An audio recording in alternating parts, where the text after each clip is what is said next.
जय भीम साथियों। भारत के 10 दलित सांसद जो देश में टहलका मचाई है। 2024 के चुनाव के दौरान दलित जाति से कुछ ऐसे सांसद बने हैं जो देश में अपनी छाप छोड़ रहे हैं। कुछ ऐसे दलित सांसद हैं जिनका उम्र केवल 25 से 26 वर्ष है और बीजेपी को सीधा चैलेंज दे रहे हैं। इसमें कुछ औरत दलित सांसद हैं जो संविधान के बारे में कुछ ऐसा बोले जिसे सुनकर आपके होश उड़ जाएंगे। आखिर वह कौन दलित सांसद हैं जो देश में तो छोड़िए विदेशों में भी चर्चा में चल रहे हैं और जिनका नाम जानकर आप हैरान हो जाएंगे। अब हर एक घर में जय भीम का नारा गूंजेगा। आपको 5 दलित सांसद को जानने से पहले अभी तक मेरे इस अंबेडकर्स लेगेसी चैनल को सब्सक्राइब नहीं किया है तो आप लोगों से विनती करता हूं कि मेरे इस अंबेडकर्स लेगेसी चैनल को सब्सक्राइब कर लीजिए और ज्यादा से ज्यादा सपोर्ट कीजिए। चलिए वीडियो शुरू करते हैं। पहले नंबर पर है चंद्रशेखर आजाद। चंद्रशेखर आजाद भी दलित जाति से आते हैं। चंद्रशेखर आजाद कुछ साल पहले भीम आर्मी बनाकर चर्चा में आए। चंद्रशेखर आजाद अब सांसद बन चुके हैं। चंद्रशेखर ने उत्तर प्रदेश की नगीना सीट से बीजेपी उम्मीदवार ओम कुमार को 1.5 लाख से भी ज्यादा वोटों से हराया है। चंद्रशेखर आजाद समाज पार्टी कांशीराम के राष्ट्रीय अध्यक्ष हैं। अपनी पार्टी से ही उन्होंने चुनाव जीता है। यहां चंद्रशेखर के खिलाफ समाजवादी पार्टी और बहुजन समाज पार्टी ने भी अपने उम्मीदवार उतारे थे। चंद्रशेखर का कहना था कि वे बहुजनों को सुरक्षा दिलाने के लिए चुनाव में उतरे हैं। चंद्रशेखर पेशे से वकील रहे हैं। उत्तराखंड से उन्होंने कानून की पढ़ाई की। अक्टूबर 2015 में उन्होंने भीम आर्मी बनाई थी। इसका उद्देश्य दलित समुदाय में शिक्षा को बढ़ावा देना था। सितंबर 2016 में सहारनपुर के एक कॉलेज में दलित छात्रों की पिटाई के खिलाफ विरोध प्रदर्शन के दौरान चंद्रशेखर और उनका संगठन सुर्खियों में आया था। इसके बाद चंद्रशेखर दलितों के बीच लगातार लोकप्रिय होते चले गए। 15 मार्च 2020 को कांशीराम के जन्मदिन पर उन्होंने अपनी पार्टी बनाने का ऐलान किया था। 2022 के विधानसभा चुनाव में चंद्रशेखर ने गोरखपुर शहरी सीट से योगी आदित्यनाथ के खिलाफ चुनाव भी लड़ा था, लेकिन हार गए थे। इस बार चुनाव जीत गए हैं। दूसरे नंबर पर बात करते हैं संजना जाटव। संजना जाटव भी दलित जाति से आती है। संजना जाटव राजस्थान के भरतपुर से सांसद बनी। संजना जाटव सिर्फ 26 साल की है। राजस्थान में सबसे कम उम्र की उम्मीदवार थी। संजना ने बीजेपी उम्मीदवार रामस्वरूप कोली को 51,983 वोटों से हराया है। जीत के बाद कांग्रेस कार्यकर्ताओं के साथ गाने पर डांस करता हुआ उनका एक वीडियो खूब वायरल हो रहा है। पिछले कुछ समय में संजना पार्टी के भीतर एक चर्चित चेहरा बनकर उभरी है। पिछले साल कांग्रेस की टिकट पर संजना ने अलवर जिले की कठूमर सीट से विधानसभा चुनाव भी लड़ा था, लेकिन 409 वोट से हार गई थी। कठूमर से 4 बार के विधायक रहे। बाबूलाल बैरवा का टिकट काटकर संजना को उतारा गया था। मीडिया रिपोर्ट्स के मुताबिक संजना कांग्रेस महासचिव प्रियंका गांधी की खास मानी जाती है। उनके लड़की हूं, लड़ सकती हूं अभियान से जुड़ी रही। विधायकी से पहले अलवर जिला परिषद का चुनाव भी लड़ा था, जहां वो वार्ड 29 से चुनी गई थी। उन्होंने साल 2019 में महाराजा सूरजमल ब्रिज यूनिवर्सिटी से ग्रेजुएशन किया था। उनके पति कप्तान सिंह राजस्थान में पुलिस कांस्टेबल है। तीसरे नंबर पर है शांभवी चौधरी। शांभवी चौधरी भी दलित जाति से आती हैं। शांभवी चौधरी इस बार चुने गए सबसे युवा सांसदों में एक है। उनकी उम्र महज 25 साल है।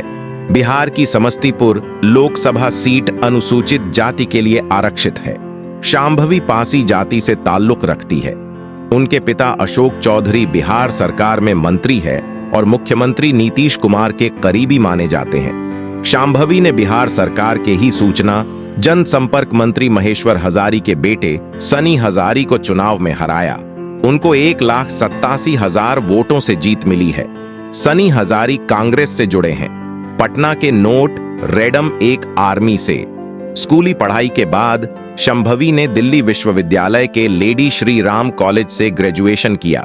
फिर दिल्ली स्कूल ऑफ इकोनॉमिक्स से मास्टर डिग्री हासिल की। उनकी शादी बिहार के चर्चित आईपीएस किशोर कुणाल के बेटे साइन कुणाल से हुई है। साइन कुणाल भूमिहार जाति से ताल्लुक रखते हैं। चर्चा चली थी कि साइन खुद चुनाव लड़ना चाहते थे, लेकिन परिस्थितियां ऐसी बनी कि शांभवी को चुनाव मैदान में उतरना पड़ा। चौथे नंबर पर है अवधेश प्रसाद। अवधेश प्रसाद भी दलित जाति से आते हैं। अवधेश प्रसाद उत्तर प्रदेश की फैजाबाद लोकसभा सीट से समाजवादी पार्टी के अवधेश प्रसाद 54,567 वोटों से जीते। उन्होंने इस सीट से 2 बार के बीजेपी सांसद लल्लू सिंह को हराया है। उनकी चर्चा इसीलिए भी हो रही है कि यहां राम मंदिर निर्माण के बाद बीजेपी की जीत आसान मानी जा रही थी। अवधेश प्रसाद सपा के संस्थापक सदस्यों में एक है, 9 बार विधायक रह चुके हैं। पिछले विधानसभा चुनाव में वे मिल्कीपुर से विधायक चुने गए थे। 78 साल के अवधेश प्रसाद अयोध्या में सपा का चर्चित दलित चेहरा है। फैजाबाद सामान्य लोकसभा सीट होने के बावजूद अखिलेश यादव ने एक प्रयोग के तहत अवधेश प्रसाद को उम्मीदवार बनाया। फैजाबाद से सपा के दलित चेहरा उतारने के बाद एक नारा दिया गया, अयोध्या में ना मथुरा न काशी, सिर्फ अवधेश पासी। माना जा रहा है कि दलित उम्मीदवार के पीछे न सिर्फ दलित जातियां बल्कि कुर्मी जैसी ओबीसी जातियां भी गोलबंद हो गईं। 5 नंबर पर है कुमारी शैलजा। कुमारी शैलजा भी दलित जाति से आती हैं। कुमारी शैलजा मनमोहन सिंह सरकार में केंद्रीय मंत्री रह चुकी है। कांग्रेस में एक प्रमुख दलित नेता के तौर पर उन्हें गिना जाता है।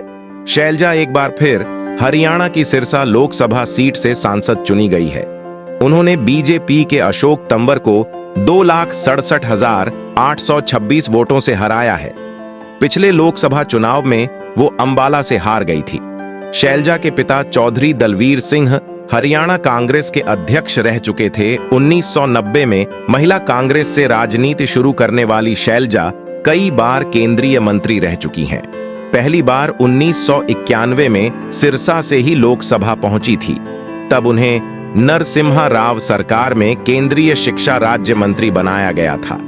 उन्हें गांधी परिवार के करीबियों में गिना जाता है। फिलहाल कांग्रेस वर्किंग कमेटी CWC की सदस्य भी है। 2014 से 2020 तक हरियाणा से राज्यसभा सांसद रह चुकी है। पिछले हरियाणा विधानसभा चुनाव से पहले उन्हें प्रदेश कांग्रेस अध्यक्ष भी बनाया गया था। अप्रैल 2022 तक वो इस पद पर थी। 6 नंबर पर है चरणजीत सिंह चन्नी। चरणजीत सिंह चन्नी भी दलित जाति से आते हैं। चरणजीत सिंह चन्नी पंजाब के मुख्यमंत्री रह चुके हैं। राज्य में CM पद तक पहुंचने वाले वे पहले दलित नेता हैं। कांग्रेस ने इस बार उन्हें जालंधर लोकसभा सीट से उम्मीदवार बनाया। चन्नी ने बीजेपी के सुशील कुमार रिंकू को 1,75,993 वोट से हरा दिया। चरणजीत सिंह चन्नी के लिए ये बहुत बड़ी जीत मानी जा रही है, क्योंकि 2022 विधानसभा चुनाव में 2 जगहों से वे चुनाव हार गए थे। जालंधर लोकसभा सीट पर 1999 से लेकर 2019 तक कांग्रेस का दबदबा रहा। हालांकि पिछले चुनाव में आम आदमी पार्टी ने यहां से जीत दर्ज की थी। चरणजीत सिंह चन्नी पंजाब कांग्रेस का प्रमुख दल है। इस दलित सांसदों के बारे में क्या पहले से जानकारी थी? कमेंट में बताएं और साथ ही साथ इस अंबेडकर्स लेगेसी चैनल को सब्सक्राइब कर दीजिए और साथ ही साथ लाइक शेयर कमेंट भी कर दीजिए। जय भीम।